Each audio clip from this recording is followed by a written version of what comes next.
From CBS News Bay Area, this is the Afternoon Edition. Well, thank you for joining us on the Afternoon Edition. I'm Ryan Yamamoto. Our top story: the State Department has confirmed 22 Americans have died in the war between Israel and Hamas militants. They have also confirmed that Americans are among the 150 hostages being held by Hamas. These are scenes from a Gaza neighborhood destroyed by bombs. Approximately 2,200 people have been killed on both sides of the conflict. And for the very latest, let's bring in CBS News' Bradley Blackburn, who is live in New York with the very latest. Bradley.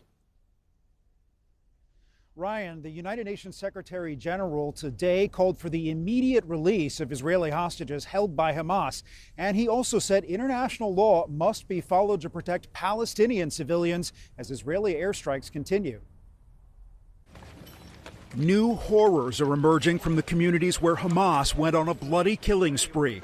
After finally wresting back control of Kfar Aza kibbutz, a small farming community, Israeli security forces say terrorists took brutality to a new level, decapitating children, including babies. You see the babies, the mother, the fathers in the bedrooms, in the protection rooms, and how the terrorists kill them. It's not a war. It's not a battlefield. It's a massacre. Karen Flash, who survived the kibbutz attack along with her husband and baby, says she is numb. There's no going back from this. In Gaza Wednesday, Israel's unrelenting airstrikes on suspected Hamas targets continued, demolishing entire neighborhoods. Israel has cut off the entry of food, water, fuel, and medicine into the territory, making the situation dire for the more than 2 million Palestinians who live there. The UN says more than 250,000 people in Gaza have fled their homes, and it expects that number to climb as fighting continues. Israel has mobilized hundreds of thousands of military reservists, making it appear increasingly likely that it will launch a ground invasion. Israel is also sending tanks to its border with Lebanon. We stand with Israel. On Tuesday, President Biden pledged support for Israel. The first U.S. shipment of weapons has already arrived, and defense officials say a small group of U.S. Special Forces is on the ground to help with planning and intelligence. And as we speak, the U.S. Secretary of State Antony Blinken is on his way to Israel in the air as a show of support. He'll arrive early tomorrow morning. Just to reiterate the numbers, Ryan, the U.S. State Department says at least 22 Americans have been killed in this conflict. Many others are unaccounted for, and some are believed to be being held hostage by Hamas.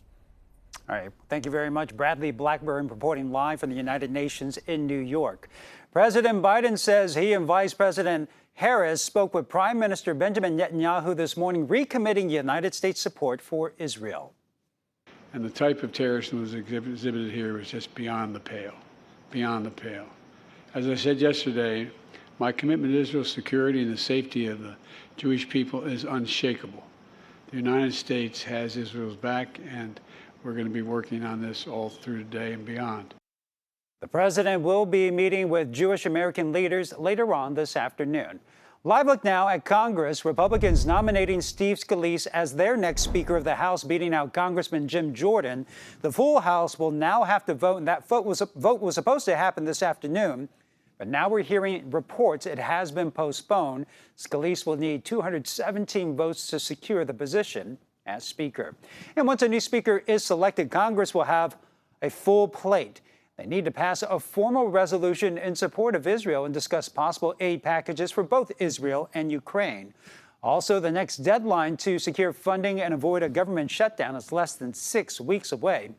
If they vote, we will bring you the very latest in a special report once a new speaker is selected. Turning now to weather, let's give you a live look outside in San Francisco with the very latest forecast. Here's First Alert meteorologist Jessica Birch. Hey, Jess. It'll be a breezy afternoon for our forecast today. We had a cold front sweep through yesterday, giving us some cool air and, of course, that rain, too. But heading into this afternoon, we're just left with mostly clear skies and gusty conditions along our coast. Wind speeds anywhere up to around 30 miles per hour along our coastline. Breezy conditions also off into our inland areas, too. So secure all those outdoor objects. At least it'll be a clear day for us, though. Any outdoor activities, Just keep that windbreaker handy and you'll be ready to go with a lot of sunshine in store. Heading all the way into our Thursday forecast, clouds start rolling their way in, and then we have rain potentially impacting the North Bay as early as Friday. We'll keep a close eye on this system and keep you updated with your first alert forecast.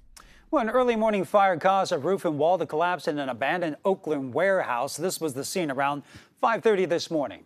The warehouse is in the city's Fruitvale neighborhood, and fire officials say there was a fire at the warehouse about a month ago. No one was hurt, and they don't know the cause of this fire. Teachers in San Francisco's Unified will vote today whether to authorize a strike. The dispute is over pay and teacher workloads. The district says it is vigorously trying to avoid a strike. The vote is scheduled to start at 4 p.m. And despite pressure from local pride groups, the Sonoma Glen School Board decided not to reverse the ban on special flags on campus, including the pride flag. Opponents of the flag ban say it targets the pride flag in particular. Supporters say the U.S. and California flags, well, those represent everyone. To me, it is over, and it's time to focus on the children, the school, repairing things that were damaged during the flood, the buildings that were damaged, and to get back to the business of educating our kids. Some parent groups now want to recall those who voted in favor of the resolution last month. The board will not meet again until December. Political debates like those at that school district and the Israel-Hamas war have brought out some very strong emotions that can lead to some harsh language from family members, friends, and neighbors. A new book out this month tries to offer ways we can use more inclusive language to help better understand each other. Here's Sean Chitness.